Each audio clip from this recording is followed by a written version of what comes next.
This is the story of a man named Stanley.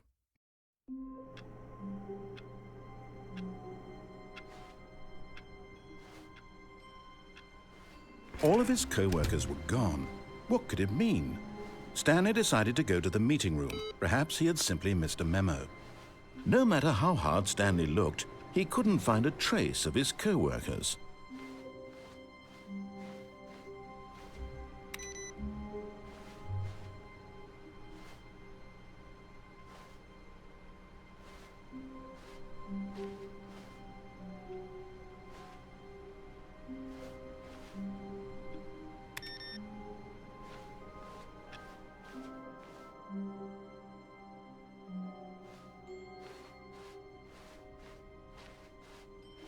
When Stanley came to a set of 2 open doors, he entered the door on his left.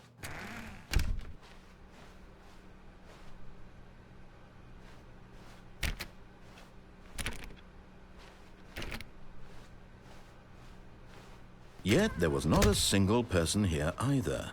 Feeling a wave of disbelief, Stanley decided to go up to his boss's office, hoping he might find an answer there. Stanley stepped into the broom closet, but there was nothing here, so he turned around and got back on track.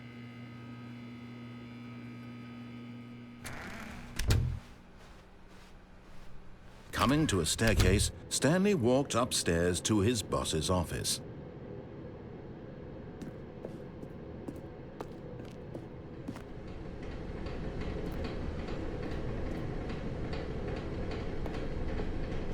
But Stanley just couldn't do it. He considered the possibility of facing his boss. Admitting he had left his post during work hours, he might be fired for that. And in such a competitive economy, why had he taken that risk?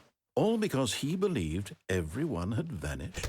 His boss would think he was crazy. And then something occurred to Stanley. Maybe, he thought to himself, maybe I am crazy. All of my co-workers blinking mysteriously out of existence in a single moment for no reason at all? None of it made any logical sense. And as Stanley pondered this, he began to make other strange observations. For example, why couldn't he see his feet when he looked down? Why did doors close automatically behind him wherever he went? And for that matter, these rooms were starting to look pretty familiar. Were they simply repeating? No, Stanley said to himself, this is all too strange. This can't be real. And at last, he came to the conclusion that had been on the tip of his tongue. He just hadn't found the words for it. "I'm dreaming!" he yelled. "This is all a dream." Oh, what a relief Stanley felt to have finally found an answer, an explanation. His co-workers weren't actually gone. He wasn't going to lose his job. He wasn't crazy after all. And he thought to himself, I suppose I'll wake up soon. I'll have to go back to my boring real-life job pushing buttons. I may as well enjoy this while I'm still lucid. So, he imagined himself flying and began to gently float above the ground. Then he imagined himself soaring through space on a magical starfield, and it too appeared. It was so much fun, and Stanley marveled that he had still not woken up. How was he remaining so lucid? And then perhaps the strangest question of them all entered Stanley's head. One he was amazed he hadn't asked himself sooner.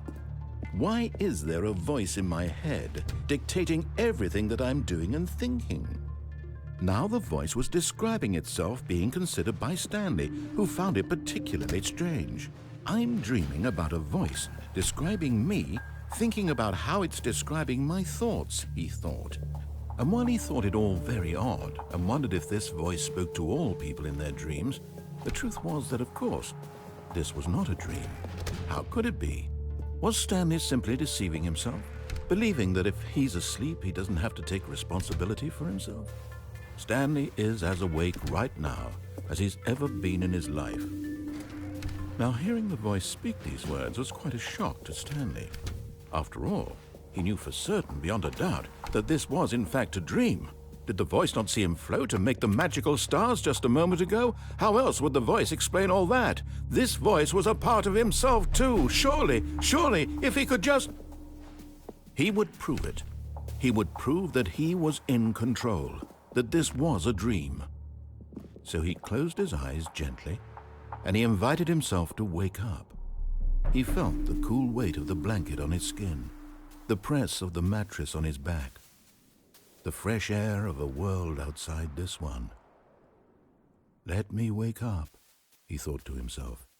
I'm through with this dream. I wish it to be over. Let me go back to my job. Let me continue pushing the buttons. Please, it's all I want. I want my apartment and my wife and my job. All I want is my life exactly the way it's always been. My life is normal. I am normal. Everything will be fine. I am okay.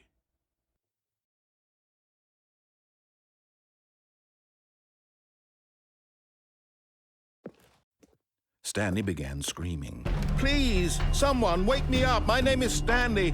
I have a boss. I have an office. I am real. Please, just someone tell me I am real. I must be real. I must be. Can anyone hear my voice? Who am I? Who am I? And everything went black.